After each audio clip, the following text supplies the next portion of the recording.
All right. What's going on, everybody?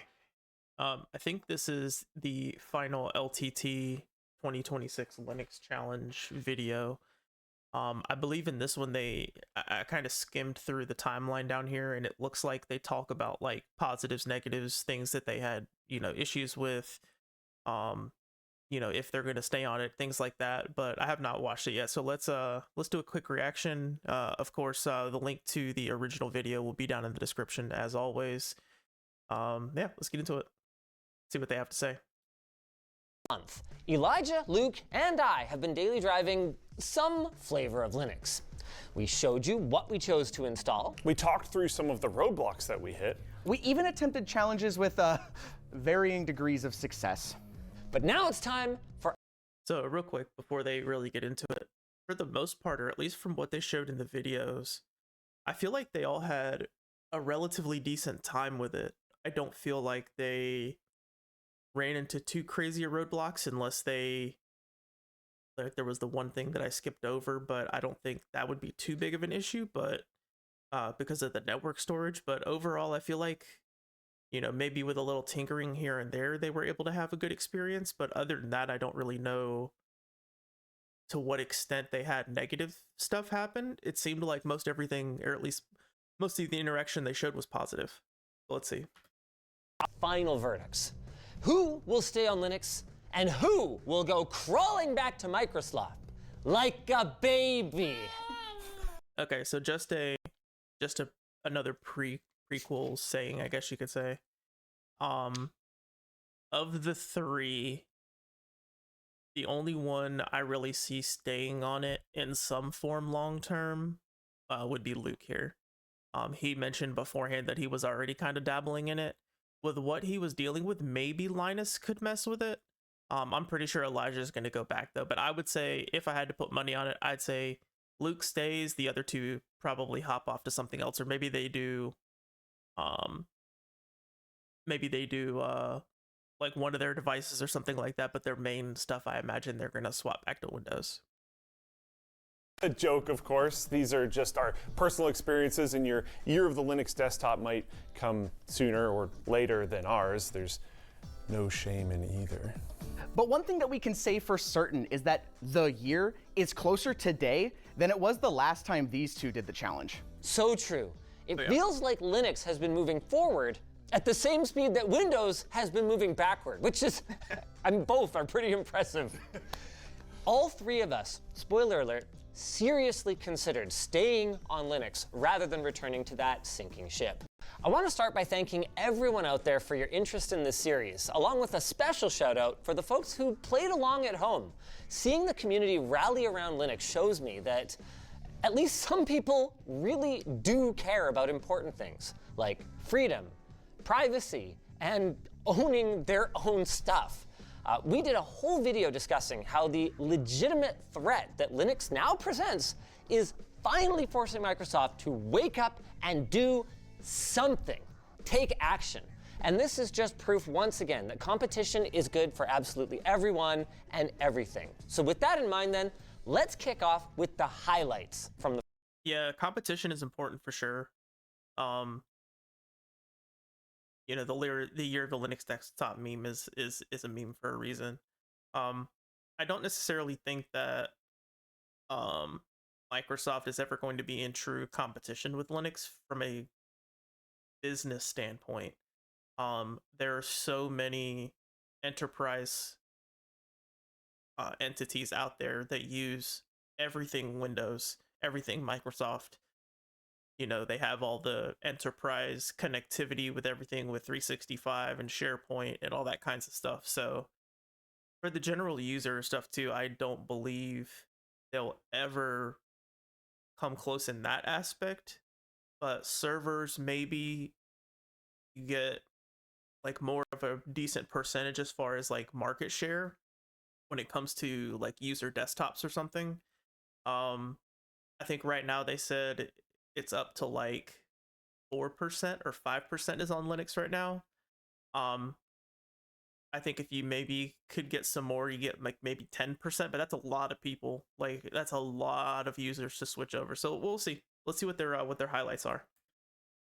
For me, the first one has got to be speed. Maybe it's just general bloat. Maybe it's because everything doesn't have to check in with Copilot when I do literally anything. But Bazite just felt snappier than Windows. And quick application launch time made my system feel, honestly, brand new every single time I used it. I also did love how supportive the community was overall. I lurked in the Discord a decent amount, and if you ignore the couple times that they shit on me before this challenge, the community seemed really keen on helping get new users the best Bazite experience possible. So yeah, two things real quick. So number one, yes, speed is going to be a big difference. Just from general computing, not necessarily always in like gaming performance, but sometimes in gaming performance, more so in general use. It's going to be faster because there's not all of those extra background processes and things that are running like on Microsoft Windows. You know, you have their update service that's constantly running. You have the stuff checking in for their telemetry. You have, you know, Edge's update service that's also checking in. Now you have like Copilot and all that other stuff running in the background. So all that's eating resources in the background. If he also chose KDE, which KDE is a very solid desktop environment as well. So that probably played into it too. However, yeah, I mean, he's very valid in his points so far. Saying that, there were some other things. Nope. We're only doing positive right now. Positive things only. Fine. I think the biggest eye-openers for me happened every time I was back on Windows for some reason. Like when I jumped on the WAN Show laptop, for instance. I go to sit down and boom! Do you want to use Edge? Do you like Xbox gaming? Would you like a OneDrive subscription? No! Just like the last time you were all up in my grill asking me about it. It drives me freaking crazy. Like if Microsoft was a guy at college, he would be the kind of guy that the bartender would type up a thing and then show it to the girl sitting next to him. He doesn't take no for an answer. And I just found Or yes. Remember my login? Just he just doesn't listen. yeah. I just found that over the course of my month with Linux, my trust in it grew. And by comparison, my trust in Windows is just shattered at this point. I think the main thing that I was surprised by was actually game compatibility. Because last time this was a pretty big issue. And for most of this challenge, you know, I started with every time before I was gonna launch a game, I loaded up a browser, checked ProtonDB, what are people doing to make it work? Didn't believe ProtonDB. Yeah. And then within, honestly, not that much time, I stopped checking. I stopped even checking force compatibility. I just started pressing play, and almost everything just worked. It's like roulette, but 5 of the 6 chambers are full. Yeah, for the most part, most every game is going to be working now. Of course, with the handful of examples that don't work, you know, with the ones with the kernel level invasive anti-cheat stuff. Most, I think they said like 95% of games is like at least running for ProtonDB. And that's what he was referencing was ProtonDB, that site that I've referenced before. There's still a big myth out there when it comes to game compatibility. And yeah, when they tried it 4 years ago, Proton wasn't as good as it is now because they keep improving it. It still consistently and continuously gets better and better and better thanks to Valve. Yeah, it would almost always work. The problems were, I guess, no, we're only doing positive. Yes, Okay. we are. So I'll stick with that. So what we can do is go to lmg.gg/floatplane, where some of the free-flowing discussion might end up on the cutting room floor, but I've got a few more things that are positive. I did a trip to Sony, where I was checking out a new TV, and I realized, oh no, I can't use their display source because it's got copyrighted films on it. Sure. So I needed something to output to it, and I was like, well, I have HDR footage, but do I have an HDR-capable device? And I went, oh gosh, it's my Linux laptop. Kubuntu handled it like a champ. Absolutely zero BS. Honestly, it was a better experience than Windows. Wow. I was floored.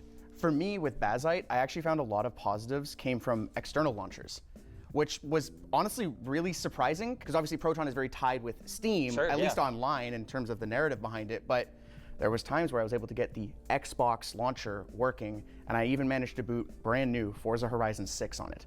Interesting. Because I didn't. but we're not talking about that right now. No negatives This is a positive. All right. I think yeah. The other bit of positive is that it's just more fun. Like the problems that I'd run into on Windows for the last honestly years, like not a short period of time, has almost always just been really annoying. I felt like they're problems by design, whereas on Kinda. Linux, I feel like they're problems by we didn't get to that yet. Your HDR thing is so polished because some person out there was just annoyed about HDR and made it awesome. Yeah. And just maybe someone hasn't been annoyed enough about the problem that you're dealing with right now, so it hasn't been made completely awesome. That's a good point. With a lot of the things with Windows and Microsoft in general, what they're going to do is they're going to do something and say, okay, well, how can we make money with this? Because they're a business, right? Businesses need to make money.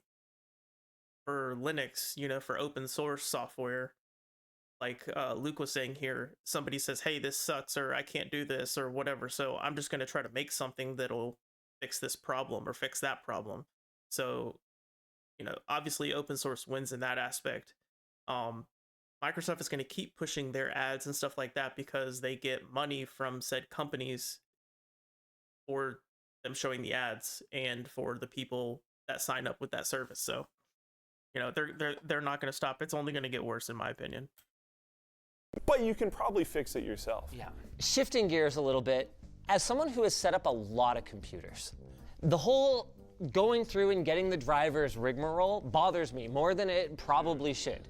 And on Linux, it just isn't a thing. If you've got a recent kernel, it just, everything, my Wi-Fi, my Bluetooth, all of my crap, mostly, just works. And it blows me away that in the year of our Lord 2026, Microsoft can't have a similar experience with Windows Update. Windows Update was actually like, kind of fascinating. Like going from updating Mint and Cache to updating my Windows machine felt like I went back a decade. Yeah. Like it was not only are you not getting those driver updates, but it's also not updating just all the software on your computer. In fairness to Windows, Chocolatey, WinGet, these things do exist, and the Microsoft Store does exist. It just doesn't feel like part of the native experience.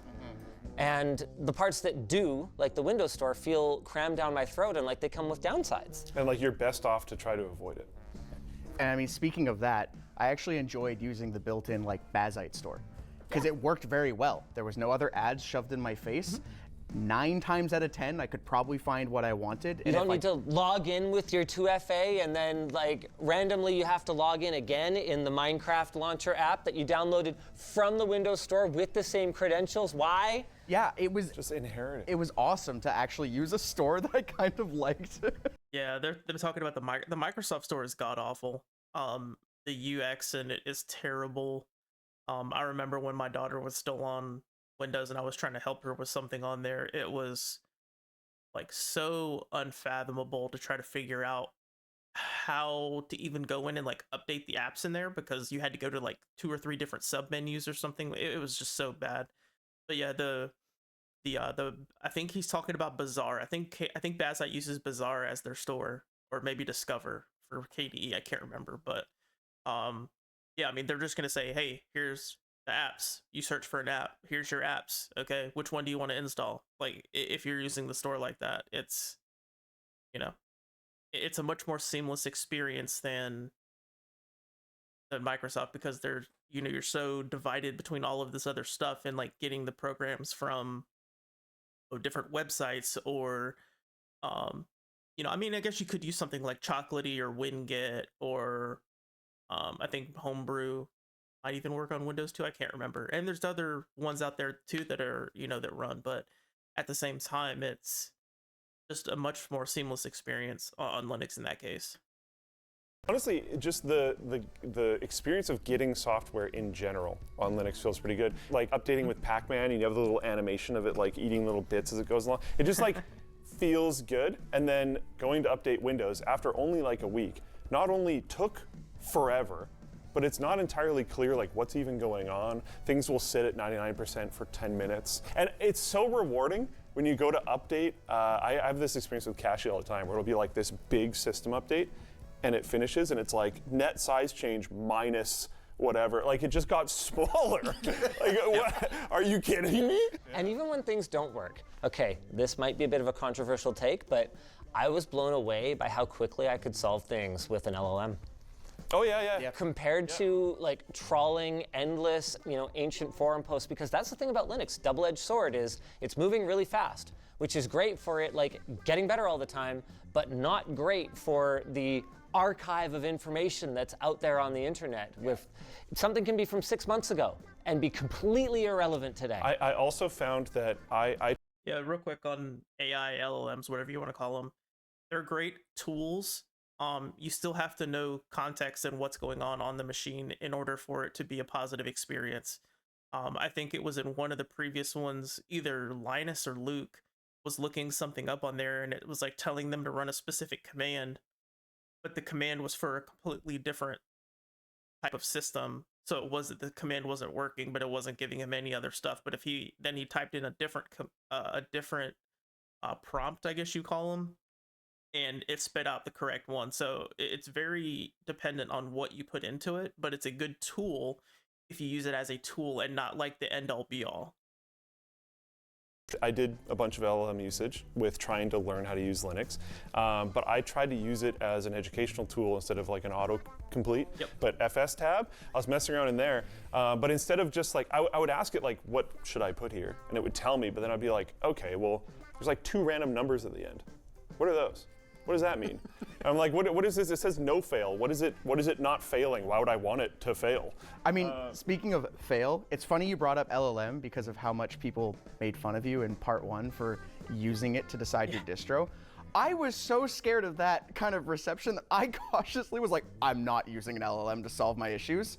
I broke that after like 2 weeks. Yeah. Because I tried what you said. I went through like old forum posts, old Reddit posts or whatever, and hey, 6 out of 10 probably worked fine. Yeah.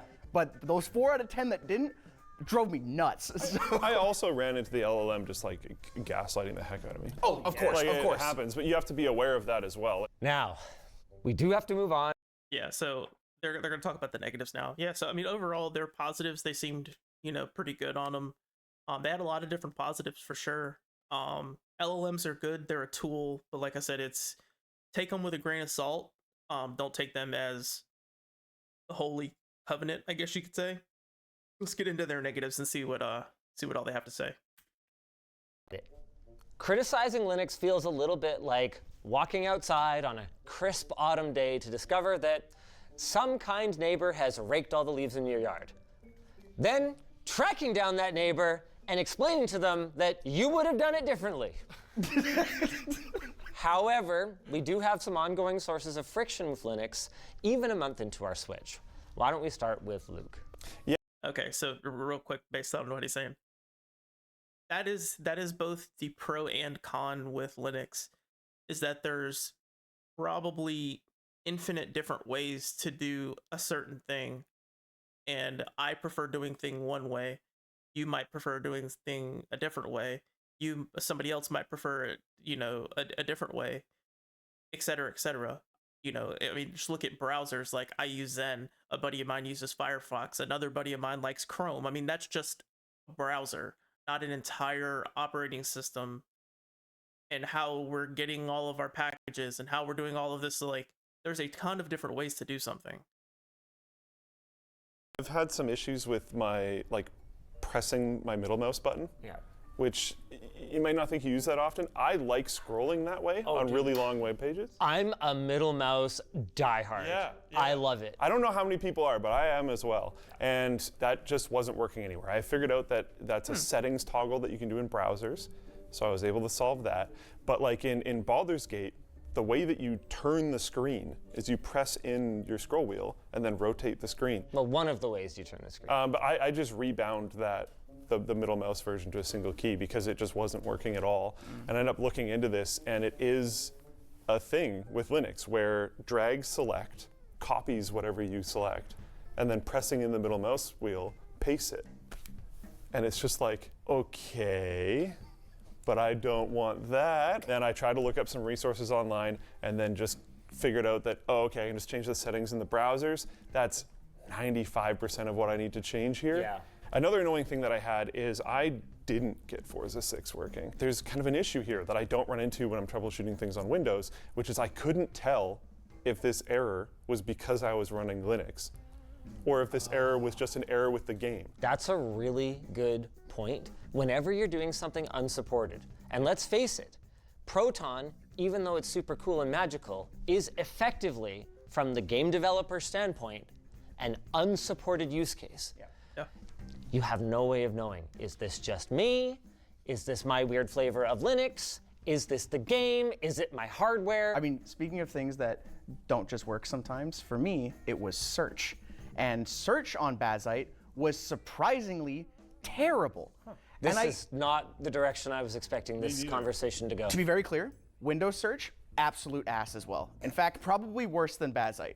Okay. But the problem is that Bazite/Linux, I believe this is probably under the whole roof, they sometimes make things different just for the fact of being different from Windows. I do get that sometimes. And so when I would type the word sleep to adjust my sleep settings, and because I type sleep enter, my computer would go to sleep. That is a habit I still have not broken. It's such a minor thing, but it paints the bigger picture that I'm talking about. The hard thing about a lot of these Okay, so what Elijah was talking about there, that's more of a desktop environment issue.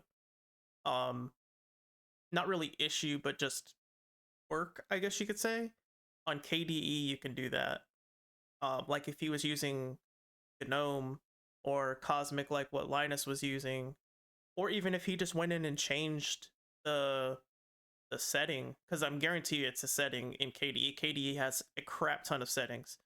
I mean, that's just, I wouldn't really say that's a negative. That's just more so a quirk, I guess.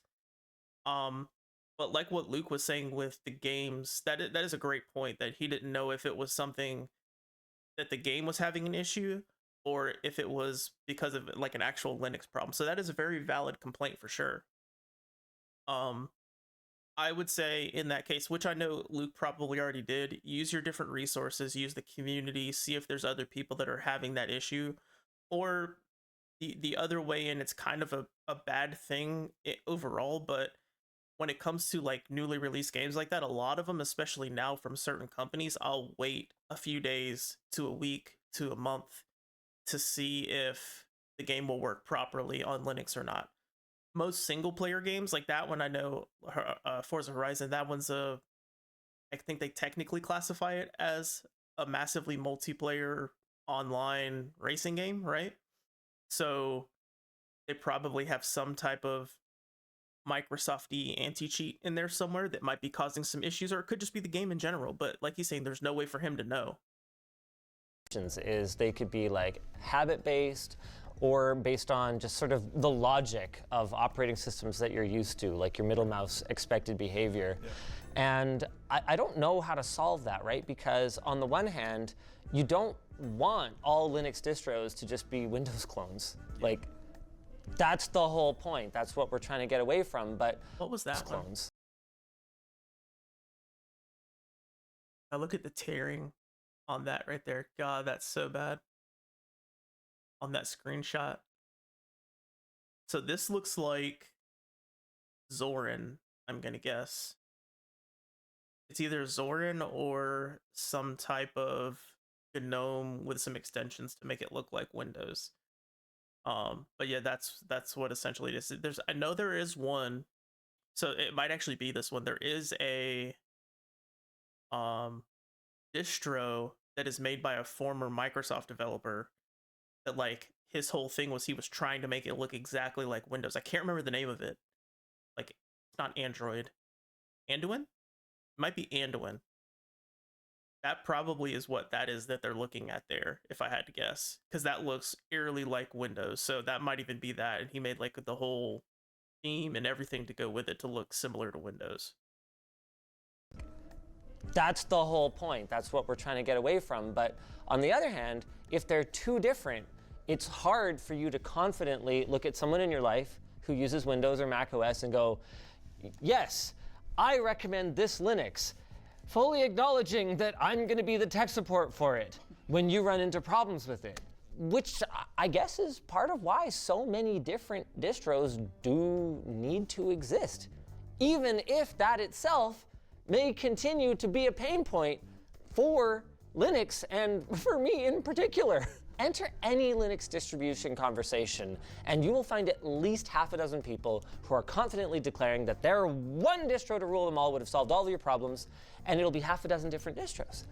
So yeah, there's always going to be that distro tribalism, I guess you could say. I mean, it's no different in a sense than like the old bickering wars between console gamers of Xbox versus PlayStation. You know, mine does it better than yours, even though they're doing it essentially the exact same way, or you know, even though we're built off of the same thing, mine does it better because of this one little thing, even though you can get this app on the other one too, yet mine has it out of the box. Okay, well, not everybody wants it out of the box. So it's subjective, of course, but everybody's going to have that, they're going to have that tribalism for a lot of it. clearly, right? Like whether I'm expecting a Windows clone or whether I'm expecting something totally different, not all of them can be correct. And that's something that I find difficult anytime I encounter like a hyper passionate community. The Linux user base, I think if I had to summarize it, is weird because collectively, the community is actually really great. Yeah. And individually, they're really great.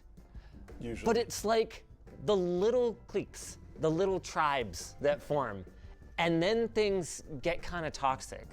But even that, I feel like it comes from a good place. Like, my goal of choosing a single distro for all of my machines was probably a mistake. And the people berating me for not choosing their better distro, the only reason they were going at me was because they wanted me to have a good Linux experience. Yeah. Not the... Yeah, I mean, that's true. But there is going to be, especially on the internet, bad eggs in every conversation out there. There's going to be, just like with anything, there's going to be good people that are trying to push whatever it is forward, and then there's others that are just going to be trolling for the hell of it and trying to do all of this different stuff to make you have a negative experience for whatever reason, just to get their jollies off or something. Way to be welcoming. I have one last gripe. Display capture in Wayland, I wish it could be simpler. I ran into pairing issues with my Xbox controllers. Display capture in general is a little bit clunky on the Linux side. I was like... So Linus is correct or Luke is incorrect. Display capture is hit or miss on Wayland. On some of the desktops it works, some of them it doesn't. It's more about the compositor, I believe, than the I'm not too technical in that sense, but I believe it has something to do more with the compositor or the window manager that the desktop environment is using to run Wayland. Like KDE's runs great, but on GNOME I always tend to have issues. So, you know, be that what you will. But X11, it works great on anything running X11 as well. So like if you were using like Cinnamon or XFCE or one of the window managers that are only X11, I'm trying to think of something like BSPWM. Yeah, there's a ton of them out there. I can't, Awesome WM, etc., etc. But yeah, it works great on X11. It's more of a Wayland thing than a Linux thing. Surprised you didn't do your streaming setup originally. That was probably the right call. Yeah, I wasn't gonna go like 2 months without streaming. Yeah. Well, no, I've been streaming and Sure. it's been fine, but I have to kind of reconfigure things. Like I'll open up OBS and every single one of my desktop capture sources will reload and be like, what do you actually want to capture? It doesn't remember from last time. There might be a way to solve that. It doesn't take me that much time to reconfigure it, but when I was back on Windows, I open OBS and I click Start Stream. It's just a little bit smoother, but it only takes me 30 seconds to fix it. It's not the end of the world, but that also lies in that area where it only takes me 30 seconds to fix it, so I'm not gonna spend the half an hour that could make it so that I never have to spend the 30 seconds again, because that's probably possible. Yeah, I'd say the like 30. And think about that. Because he's capturing the display, not the windows. Yeah, that's probably where he's running into that issue. Although he was, that's weird. It might be. I think he's running an NVIDIA card. Maybe it's something with an NVIDIA card that's causing it. I'm not sure. But I mean, if he's having issue with it, it's a very valid thing for sure. The other workaround would be, instead of using display capture, use game capture, use one of the plugins. There's tons of different things that he could have used instead. 120 seconds is the danger zone for problems. Yeah. The I will never fix it time frame. I'll just do this forever. On the subject of unfixable things, there was one final gripe for you, I believe. Yeah, it was some software. The Proton compatibility layer has made incredible progress. Even actually during our last couple of months, it's improved a lot. But it can't do anything about developers who block their games on Linux. And there was one gaming experience that was really negative on Linux, but only partially because the game itself didn't work.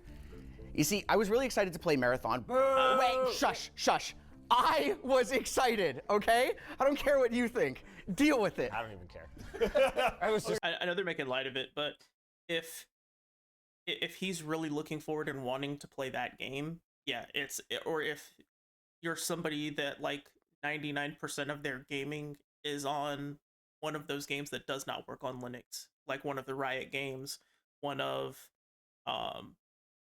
the Call of Duties that don't work, one of the Battlefields that don't work, PUBG, Fortnite, etc., do not swap to Linux, or at least do like a dual boot system with a different, with like a second drive or something.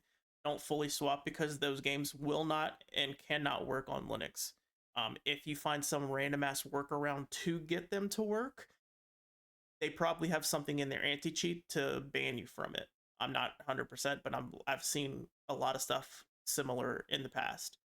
People running VMs, and then because they're running a Windows VM, the game either won't let them play or it bans them for whatever reason because it thinks they're cheating or something. No way he's played it. Yeah, There's no way. Anyways, we started this challenge literally 2 days before Marathon came out. And of course, it has kernel level anti-cheat that does not work on Bazite. And I was really, really bummed out, and I kind of just ended up venting about it online. And I was shocked at the number of people who responded. I was looking forward. Look at this. Thanks, Judy, for content. I applaud you. The problem is looking forward. So, and yeah, so there's a couple different things happening here. Number one, you have somebody offering up an alternative, Applejack there at the bottom right, saying, well, Arc Raiders works. Well, if maybe Elijah already tried out Arc Raiders and he wasn't a fan. So yeah, you get that. People telling him that, and I guess I'm sure they're memeing, but saying that looking forward to a specific game is like stupid, or like that was the problem or something like that. It's entertainment. It's subjective. Everybody's allowed to have their own opinion, and if you're looking forward to a game, that's great. If I'm looking forward to a specific game, that's great. But like, don't bash somebody because they're wanting to play that specific game. But then there's also the other person here, Broken Dreams, right there, talking about, it's a game I'll never buy then. Many people feel that way in the Linux community when it comes to kernel level anti-cheat games. They don't want a different entity to have access to their system at that level. There has been a ton of examples. The very one that I can think of off the top of my head was Genshin Impact. Genshin Impact on Windows had the kernel level anti-cheat like that. I forget which one MiHoYoverse uses, but somebody exploited it and was able to get into a bunch of machines because they had a CVE in it. So that's primarily why people don't like it. That people have the ability to get into your system and literally see and do and have control over whatever they want. Of copium that can only be described as delusional, or who directly messaged me telling me to stop hamming up this drama so that way I could make Linux look bad. Yeah. Why do you hate Linux, Elijah? It's all my fault. And right? hot dogs. I love hamburgers. And it's a big problem because most people will not switch to Linux unless those games are working. Yeah, and they shouldn't. And devs aren't going to prioritize the Linux development, if people don't switch over. I don't know the solution for this, but I do know that staying quiet and pretending it's not a problem isn't the solution. Yeah, you just shouldn't want to play that game. No, I'm gonna get loud because I'm gonna put pressure on developers. Yeah. And the good news. So there's specifically two types of games that generally won't work on Linux in that aspect. You have the kernel. Number one is the kernel level invasive anti-cheat games like Fortnite, like like he's talking with Marathon or Destiny or one of them. So those are specifically set up and they will never work. Then you have the other sense of the ones that they're anti-cheat that they're using, like easy anti-cheat or BattleEye, for example, works on Linux. There's a number of games that run on Linux perfectly fine that use those. The developer never ticked the box to allow like Linux connectivity. That's the issue with those games. But those games, yeah, like Elijah was saying, putting some pressure on them will definitely, especially if the Linux market share continues to grow, could put, developers under some fire for that. Maybe they could, check it on and come out with an update, now so their game runs on the Steam Deck, and also runs on desktop Linux. So we'll see. But he's right. More games work than don't on Linux, and I know both myself and Elijah have been trying more games because of that. Like sometimes I'll be like, "Oh, does that work?" And it's kind of exciting to even launch it. There's so much to explore, both in the ecosystem itself and in the game. And it can be really fun. Yeah. Like in a way, I do see where people were coming from on the Marathon thing. Sorry, I do. They just came at the person instead of talking through the issue. You are not crazy if you want to play the third part of the Final Fantasy VII remake on the PlayStation 5. That's not crazy. You're not crazy if you want to play Marathon on a Windows machine. But it's also not crazy to see Linux as a platform separate from those things that supports these games. And framing everything in terms of what it doesn't support, I can see how people would find that kind of toxic. Yeah. And I can see how you being blamed for a game you want to play, you might find that pretty toxic. Yeah. I'm going to both sides this one. This is honestly what largely pushed me more and more towards LLMs throughout the process. Is that I would be having no, but seriously. Damn, that's an absolute truth bomb here. I'm being completely honest. I talk to LLMs because people are worse. Meta is so happy right now. Okay, so the reason why was because I would be having fun with my experience. I would be messing around with things, enjoying toying with Linux. Like there was genuinely times where I would sit down at my computer fresh, excited to tackle something that I ran into the previous day because it reminds me of old school computing where you tinker with your system and you work on things. And I like that. And I've been missing that for a very long time. And I'd be messing around and then I'd go, oh, okay, I need to look up something. And I'd end up on some Reddit thread and it's just 400 comments of people going at each other's throats. And I'm just like, what? Sorry, I was having a good time. I don't, what is That's just, in my experience, that's just Reddit in a nutshell, though. Happening here? A lot of the information on the internet right now is centralized on Discord, which is practically unsearchable, or Reddit, which is, I think, inherently flawed.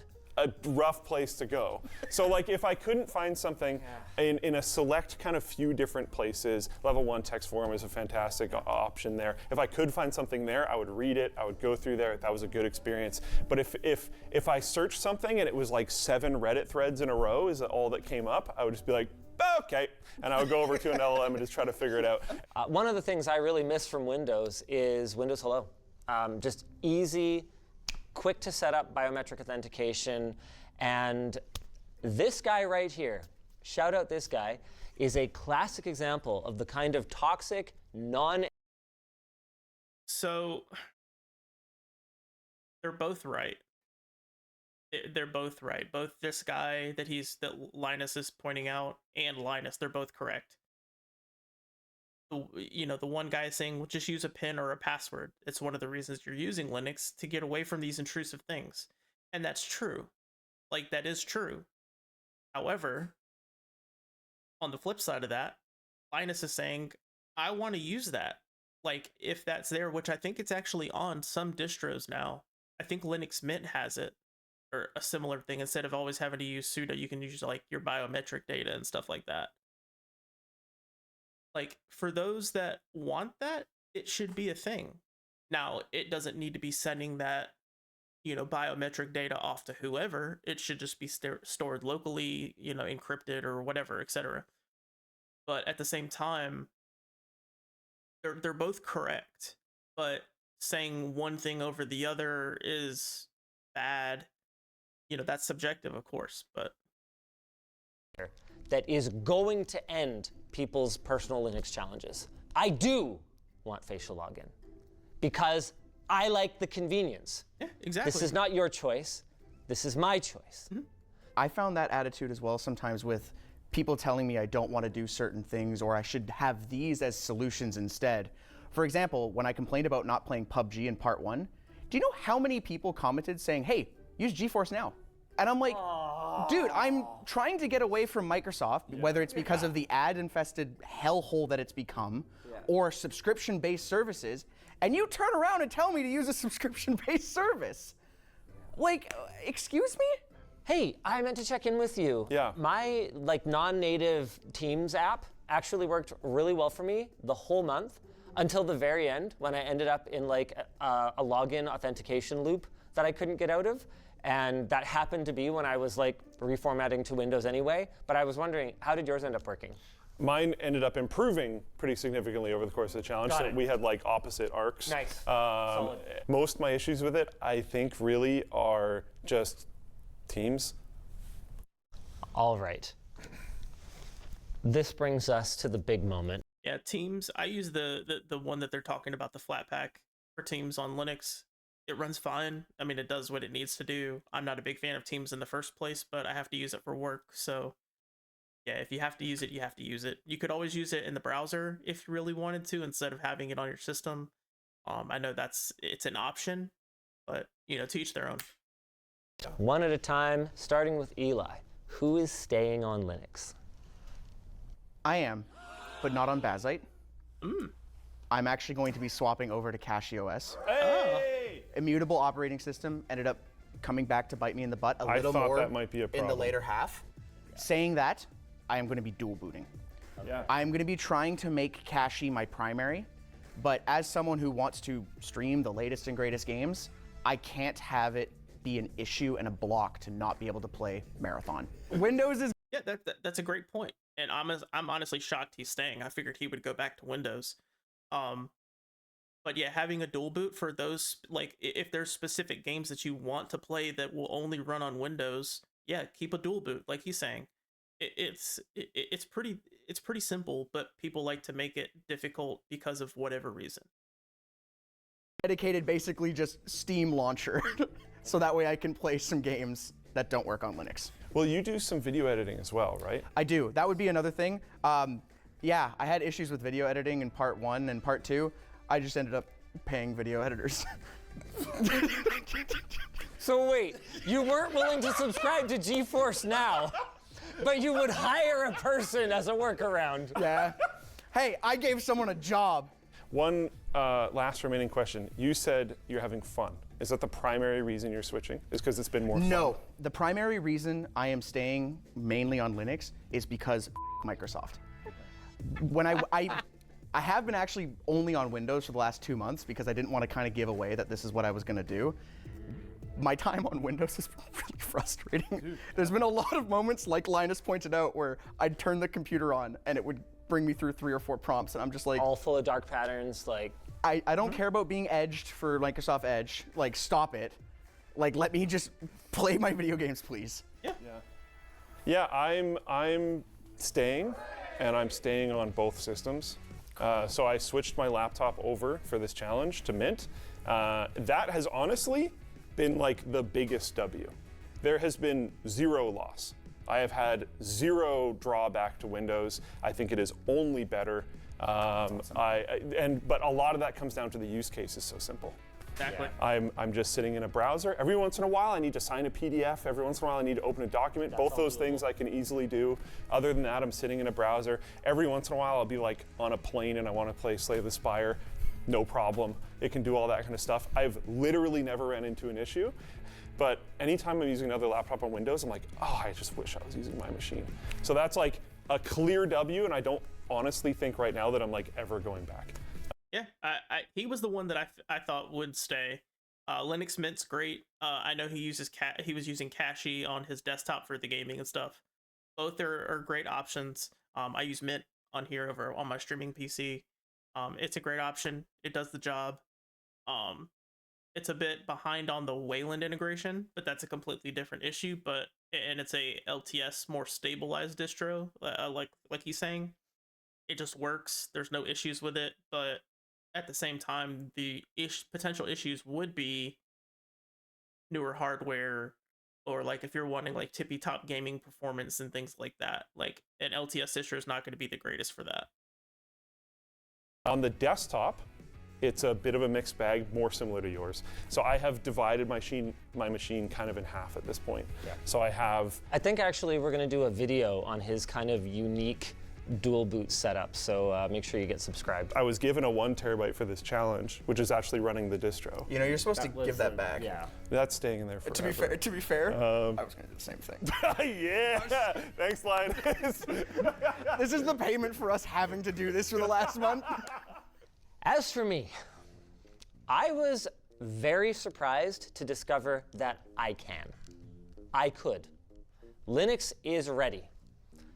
And I think soon I will be too.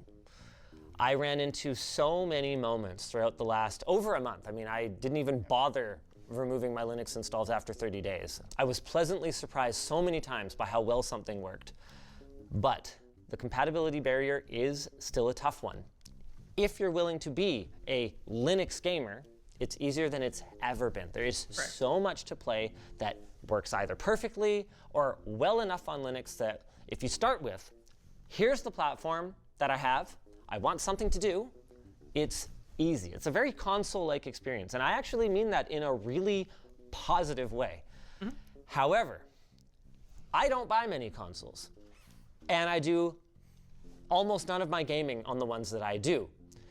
And if you want the broadest compatibility, and you don't want to think about it at all, Windows is still the king, especially if there's a social element to your gaming, and if your group happens to want to play something that isn't Linux pilled. Like Marathon.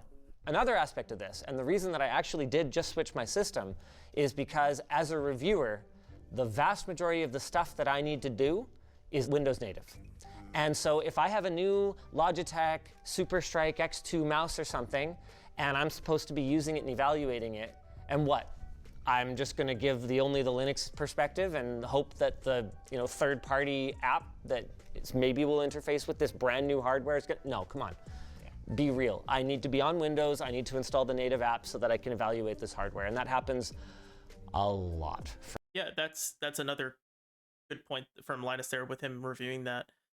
Those specific software, for like the different mice and headsets and microphones and things like that, that's not going to run on Linux more times than not. Even with Wine or try to use some type of Proton or something, it's not going to work. So he, in that aspect, yeah, he definitely needs to stay on there for workflow related things like that. There are a ton of great open source options when it comes to being able to manipulate your mouse, different peripherals and stuff like that people have done, but it doesn't give you the full experience like he's saying with having the app and changing the different stuff in the app, specific to how they want it reviewed. So he's right in that for sure. With everything I just said out of the way though, I'm not ready to go back to vanilla Windows either. It has been so refreshing to not be bothered a single time over the last couple of months that I happily extended my time without even thinking about it. And I think that my happy place is going to be to try and find the middle ground. I want to hang out in the Windows debloating community for a bit. Then if I can't make that work, I might distro hop for a few months and settle on Linux. I sincerely hope that by that time, Valve is ready with an NVIDIA-capable SteamOS, because I am like super SteamOS pilled still. I did end up with that in my home theater room, and it just like, it's the most console-like of all of the gaming experiences on PC, and it's just pretty freaking cool. If you guys enjoyed this video, maybe go watch through the whole Okay, so yeah, SteamOS, for what it is, for for Valve hardware, it's great. But I'm honestly kind of surprised that he's partially gonna stay. I think even for Linus, just setting up a Windows VM or even dual booting and doing like a you know, a debloated version.